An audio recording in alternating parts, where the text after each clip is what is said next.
She's the one and only Ann Coulter. Ann, thanks for joining us today. Great to talk to you. Are you excited about the whole Brexit thing? Did you see Nigel Farage's final speech there on the floor of the European Union Parliament? No, I didn't. I saw some interviews with him that were really magnificent. Yeah. And no, this is really a red letter day. We're going to all have to have champagne, not only for Brexit, but hopefully for the end of the hell of this impeachment trial. Yeah, I know. Good day all around. But, you know, I looked at that, the Brexit thing and the culmination of Nigel Farage's literally 25-year odyssey. Yeah. And it was hard not to look at the struggles we've got every day. And it all, you know, they call us all the same names, and it always seems insurmountable. There is some hope there, isn't there, if we stick with the message and stick with the facts? Yes, I suppose I should be more optimistic about this, though I'm really just jealous. It only took them, at least since they actually voted on it. I know Nigel has been campaigning forever just to have that vote. But since they voted, it's been 3 or 4 years, I guess. 4 years since it was March 2016, yes. Yeah. Whereas Americans have been voting for a total end to illegal immigration and a major cutback on legal immigration going back about 30 years. Donald Trump's election to the presidency is only the most spectacular example of that. Yeah. But, you know, Texas tried to say, we're spending a lot of money educating kids free here. No free public school education for illegals. Yep. That's Plyler v. Doe. That goes to the Supreme Court. And that's when Justice Brennan slipped in that little footnote having nothing to do with the decision saying, why, yes, of course, anyone born on U.S. soil, even to illegal aliens, is an American citizen. It's never been passed. The Supreme Court has never ruled on it.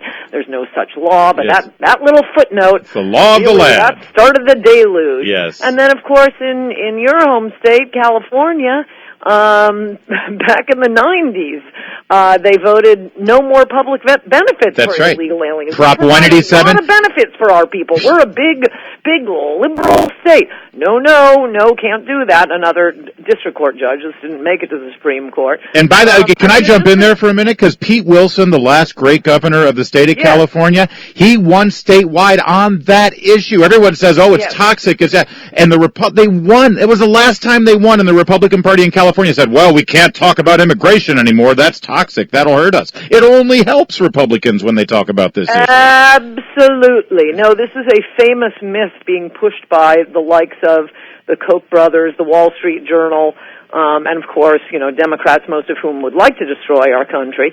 Pete Wilson was way down in the polls. He was running for re-election only by tying himself with titanium cords to that proposition. Did he win re-election and got an enormous number of African American votes for a Republican? Not only that, the proposition to stop paying government benefits to people in the country illegally, it passed with a majority of black voters, That's a right. majority of Asian voters, a majority of white voters, and the same percentage of Hispanic voters Republicans always get. It doesn't matter if it's McCain, if it's Bush. Trump actually got a few more points. About 30%. Yeah. So, stop worrying about this vote. It's always going to be 30%. And by the way, 30%, you're still losing Republicans. Meanwhile, unless it's 51%. But that went to a district court judge, of course, ACLU sued, and only because Gray Davis came in and refused to appeal this ACLU ruling from some district court judge was the proposition, the will of the people, overturned. Right. There've been and I mean over and over again, so many of these states have had propositions on things like that. There was the Arizona. Sure. What was it, Proposition 10? Yes, when Eric Holder said people would be stopped on their way to an ice cream cone and asked for their papers on the sidewalks. Yes, and once again, New York Times assured us it was unconstitutional. MSNBC assured us it was not only unconstitutional, but fascist. Oh my gosh, it's like Nazi Germany. Goes to the Supreme Court, papers, please law, upheld. Yep. They have English only propositions. These always win. I have never seen an issue. I mean, it's if you have two brain cells as a politician, Want to know what's popular? Well, hey, this is popular. Not to energize you. Vote for it and vote and vote and vote, and we can never get it. And the fact that we can't get it under with Trump is just heartbreaking. Yeah, not to energize you anymore, but we just culminated a conversation here on the show. The state of Maryland yesterday overrode Governor Hogan's veto of a law that gives in-state tuition to Dreamers. And I know how much you love the Dreamers. Illegal aliens who just came here illegally across the border 2 years ago will now get in-state tuition. If you're from Virginia, pound sand. They just hate Americans. No? I guess the bright side is when the Dreamers have kids, the Democrats will hate them too. By the way, you just mentioned African-American vote in California on these propositions. Somebody reached out to me on social media because I said, listen, black voters in Prince George's County or Montgomery County, their kids are not going to get into a state school or get in-state tuition because a Dreamer is now going to take their place. That's right. She was offended that I mentioned that in some ways slighted, but it is true, isn't it, statistically across the board, every law that favors illegal immigrants ends up hurting more than any other group African-Americans. Oh, absolutely. This has been written about endlessly. It's also, if Democrats, we have to hear about, redlining from 50 years ago and Emmett Till. You want something that really hurt African Americans? Right as the Civil Rights Act is passed, African Americans have been through slavery. They've been through the Jim Crow laws. Both Democrat ideas, by the way. Yes. Finally, we get the Civil Rights Bill passed in 1964. You have a lot of African Americans moving to the north, moving into the middle class.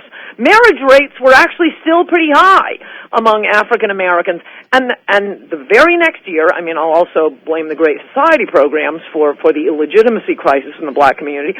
But the very next year, we got Teddy Kennedy's Immigration Act dumping low-wage workers on the country to compete with African Americans. Yep.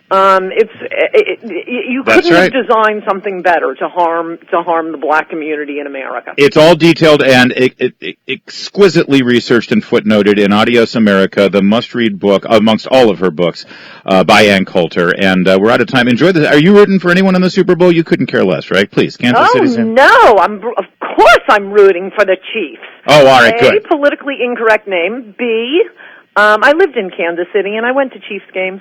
I didn't know that. You're a Missouri gal? I did. It's a beautiful city. All right. Well, I am also rooting for them just because from L.A. you can't root for a San Francisco team, and they're the team that brought us kneeling down in front of the flag. So, heck with the Niners. Though I do like Richard Sherman, but I do too.